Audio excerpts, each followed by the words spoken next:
What's going on, everybody? This is dkdynamite, and tonight we're going to be talking about a big reveal for just what Treyarch is doing with Modern Warfare 2, some teasers for the future, more free-to-play projects, and a strange Black Ops glitch over in Warzone. Definitely stay tuned. But before we jump into that, be sure to hit that subscribe button down below, drop a like, and make sure you have notifications on to stay up to date with everything going on in Cold War 2, Warzone, Modern Warfare 2, and any other future Call of Duty as well. Real quickly, it was confirmed, as you guys may have missed, that Activision will not be attending Gamescom later this summer. For anybody out there that was hoping that we're going to get some type of Modern Warfare 2 reveal, Spec Ops, or DMZ gameplay, that just won't be the case at Gamescom. However, Infinity Ward and Activision are still probably planning a big reveal event for the other parts of Modern Warfare 2, which may be included in some type of live stream or event that is on the Call of Duty YouTube channel or somewhere else. It just won't be at Gamescom. I was posted a short as of last night talking about the current rumored and exact release dates for all beta weekends in Modern Warfare 2 multiplayer. Be sure to check that out. Before we continue with some crazy reports tonight, let's go ahead and thank the sponsor of tonight's video.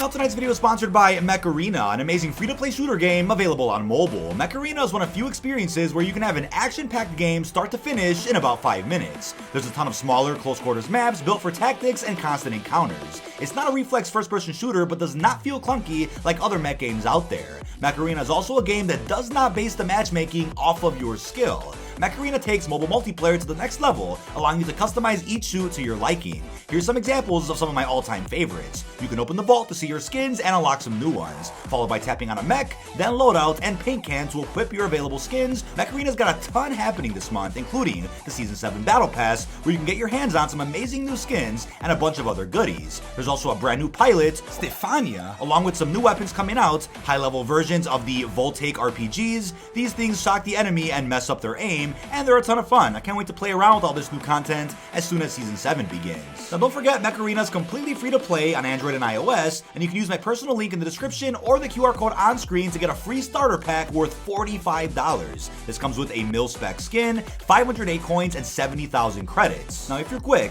you can add me to your friends list in Mech Arena, as you can see my profile on screen, so we can get some matches in together. So don't wait around, but thank you to Mech Arena for sponsoring tonight's video.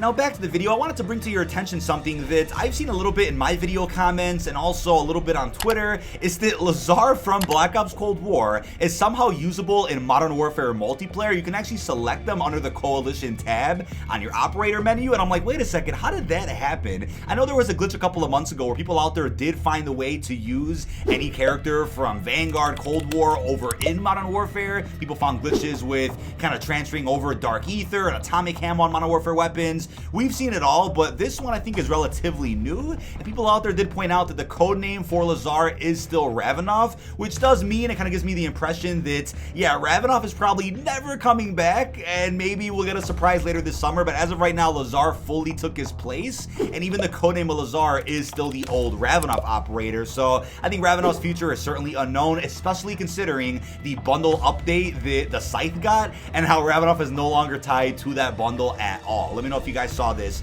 down below over in the comment section. But we then got a claim from gaming scooper Tom Henderson, and I quote, "I should have a bit of information on Modern Warfare 2 towards the end of the week and debunk some of the weird rumors out there. Just getting some further corroboration. Stay frosty." And the thing is, I feel like he's a little bit at odds with Ralph right now. I'm not sure if they're like beefing or what's going on there. I'm sure they've compared information at some point. I'm sure some things have lined up to where both of them have gotten some pretty accurate information behind the scenes. But yeah, there's been a lot of really weird information going around, as I'm going to reiterate here in this video tonight. A lot of weird information, even conflicting information about what's going to happen with Modern Warfare 2, the DMZ mode, what Treyarch exactly is working on, how they have a free-to-play game coming up in 2023. So I'm looking forward to whatever clarification Tom will bring to the table at some point this week. I'll make a separate video about that, of course, but as I've really pointed out in the podcast, and I think in maybe one previous video, my only issue with Ralph is that, yeah, some of his information has come true to a T, so you just know whoever his source is behind the scenes is somebody at Infinity Ward or somebody that somehow knows a whole bunch of information.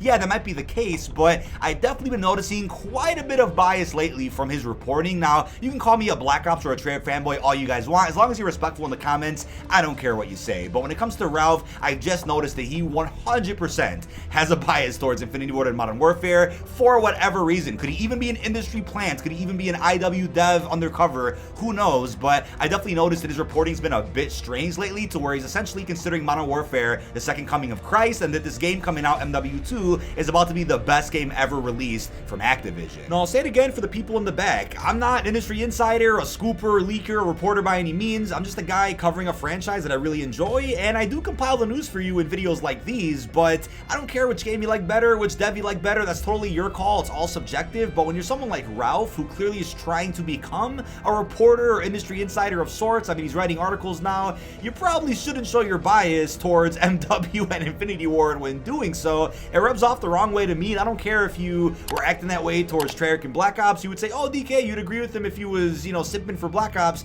That's just not true. When you're trying to be an honest reporter or a scooper, you shouldn't be that way. But for someone like me who's a YouTuber, yeah, I'll talk about my bias, I'll talk about my opinions. That's different from when you're breaking the news on something. So regardless of your opinion, I just always say the same thing, right? We all love Call of Duty, we're all on the same side. Just be honest whenever a dev makes a mistake, or be honest when the game just isn't that good, and we can have a healthy debate and a healthy constructive conversation without, you know, throwing hands or anything. At the end of the day, who cares? But here's when things get really interesting. So we then have a claim from gaming scooper The Ghost of Hope, who's also gotten quite a bit right in the last couple of years. He said this is going to be the first time Treyarch and Infinity Ward have ever worked together. Pretty exciting stuff. So he's claiming that Treyarch and Infinity Ward are teaming up to come up with a DMZ game mode, which apparently, if it was going to release at some point this fall, would have been in beta, but it is now being claimed that mode isn't going to be coming out until 2023. Now, that's the thing, right? That just made things a lot more confusing. Maybe this is what Tom is talking about when it comes to him clarifying things later this week.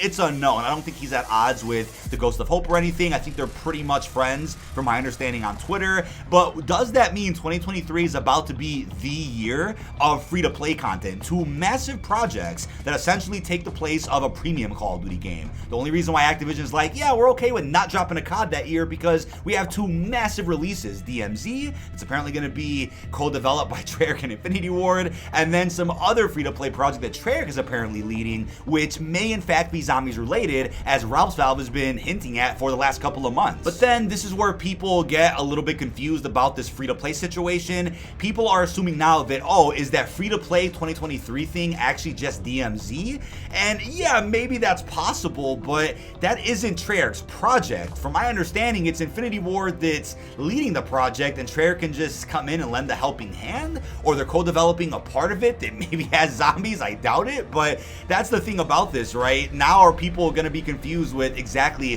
what Treyarch is working on? I think that's the case now, but in my personal opinion, I just don't think DMZ is that 2023 Treyarch free-to-play project. I think that's going to be zombies related, which again, Ralph's been hinting at, other scoopers have claimed. So I think, if anything, Treyarch is actually juggling multiple projects at once right now, which is impressive across multiple different engines. We're talking some Cold War Year 2 content, bundles, maps, weapons. You have Vanguard, Ranked, and Zombies. You have DMZ apparently alongside Infinity Ward. You then have a free-to-play project that Treyarch's going to be leading that's also probably zombies related on the MW engine. And then you have Black Ops, or their new Black Ops game, which is being pushed back to 2024. So before we get back to Treyarch, I do want to say we have a article that was written just a couple of days ago by Ralph's Valve, which in my opinion was a couple of days late, because we had the Ghost of Hope and other scoopers already coming out with the claim that DMZ is getting delayed till 2023. And I think it was interesting that Ralph didn't actually break that news first, considering he was the first one to break the news about DMZ existing at all, despite everybody out there not really believing in it as of right now. And that reminds me perfectly of how everybody really didn't believe in Warzone or MW Battle Royale at first. So he then comes out and says Modern Warfare 2's Tarkov-inspired mode, currently dubbed Project Nexus, is set to release free-to-play for 2023. Again, it's unclear if it's going to be tied to the Modern Warfare 2 application, it's unclear if it's going to be tied to the Warzone 2 application, or exactly how it's going to release at all. His description for the experience is that it's being described as an open-world title following an elaborate storyline and continuation from the campaign, chronicling particular characters, fronts, and quests, incorporating aspects of PvE and PvP events, and associates suggested that the mode would be released independently in beta, given its current pre-alpha stamp in development. So again, it's not even close to launch then, I guess that's our understanding now. Development for the title has been shaking, seeing numerous delays in development as a result of Treyarch's delayed premium title. Now given the 2-year space, Infinity Ward wiped the slate clean and revisited their content schedule, assigning the rumored DMZ to release Q1 2023 on the condition that Modern Warfare 2 and Warzone 2 meet expectations. That's interesting because I originally thought that Warzone 2 would release in Q1 2023 around the same time as Verdansk originally came out, so the 3-year anniversary in March, but Warzone 2 is coming out this fall. We then have that job listing, which has now been taken down, as I covered, where Infinity Ward claims they are hiring people to work on an open world RPG. Is that also DMZ? That certainly might be, because I'm like, okay, maybe that's going to be the project they start working on after Modern Warfare 2 is out of cycle, and they can start working on a non-Call of Duty project for the first time, but that might actually be DMZ. So now we can just safely assume that if Ralph's sources or whoever is feeding him information are all correct and are all up to date and have accurate information, he was waiting for whatever reason to put out this article saying, yeah, DMZ is delayed, but somehow the Ghost of Hope and other scoopers beat him to the punch by claiming that DMZ was delayed. I made a video about this like a week ago where I'm like, nobody's really talking about this. DMZ got delayed till 2023. That's crazy, because everybody out there was under the impression, myself included, that Modern Warfare 2 would release this fall with campaign, multiplayer, and DMZ. But no, now it's confirmed that we're getting campaign, multiplayer, and Spec Ops. DMZ is nowhere near release, let alone reveal at all. So it's going to be interesting to see how they end up marketing this mode, how it's going to end up coming out.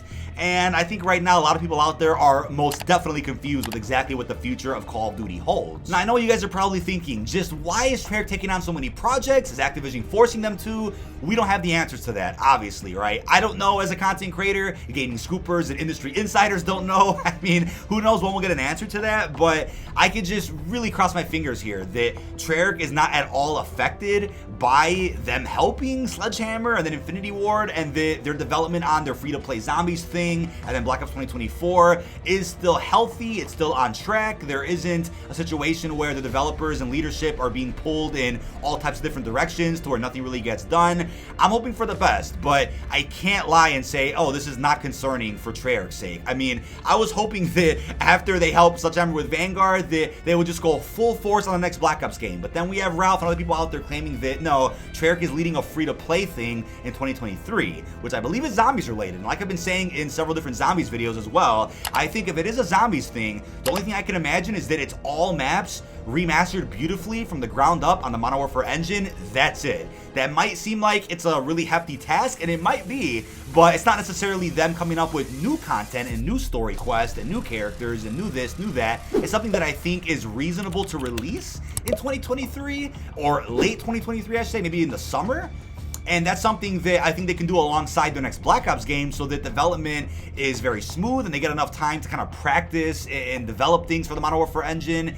So I could see that working. But if DMZ is coming out Q1 2023, maybe Treyarch's thing is Q3 2023 or something of that nature. And then all of a sudden, they have plenty of time or a good gap in between that till 2024 to really polish their new Black Ops game, which also is supposed to be getting 2 years of support, according to the Ghost of Hope, who's claiming that Treyarch is now in final talks to make all of that happen. But I think regardless of all this confusion and all these rumors, it's worth noting that Treyarch is still really heavily involved with just about everything going on right now. I mean, not just the post-launch story of Vanguard with how Butcher's narrating a story to Mason's crew, but also that with Fortune's Keep release, we also have a sequencer grenade that was added in as like a black market station reward.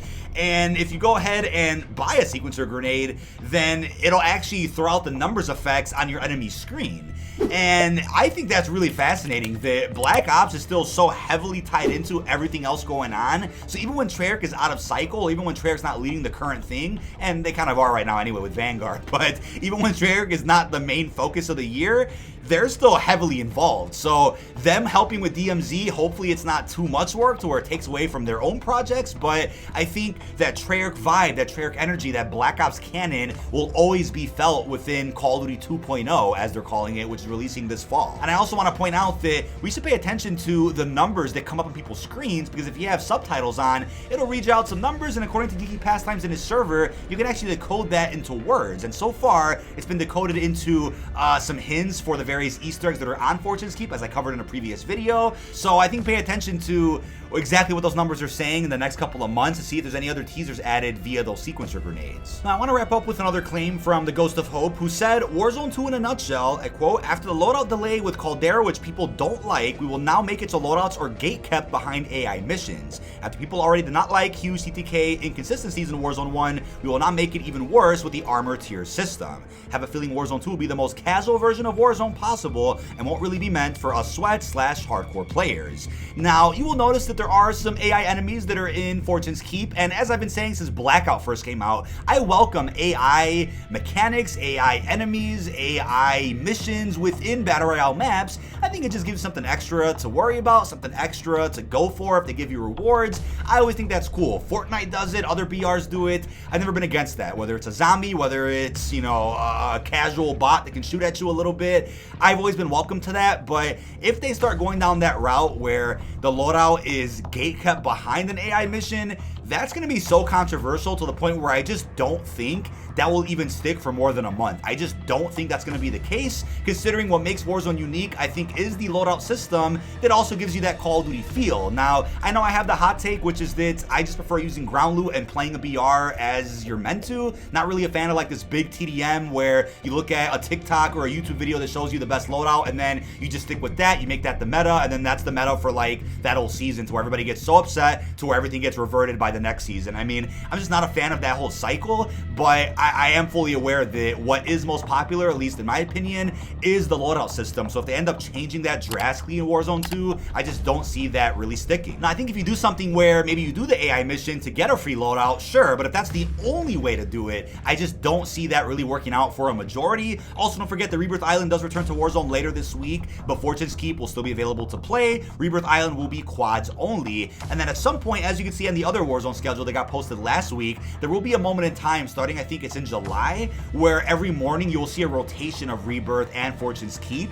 So that'll probably help the player base a little bit. I know they could just keep them all live at once and that wouldn't bother me, but I think this is still good that they're not completely getting rid of Rebirth. I'm still happy with some of the changes that we got here in Season 4. But that is about it. This has been dkdynamite. Leave our thoughts down below in the comment section. I'm loving Fortune's Keep. Hopefully you enjoyed the background gameplay. I know there's a lot of confusion going around right now about Warzone 2, DMZ, that Disney Plus app, the map editing that apparently Treyarch is going to be using in their free-to-play game in 2023. They have their new Black Ops game in 2024. There is so much going on, but I will make sure to break everything down and clarify everything in the best and the easiest way that I can as soon as possible. Really hope you've enjoyed, and peace out, everybody.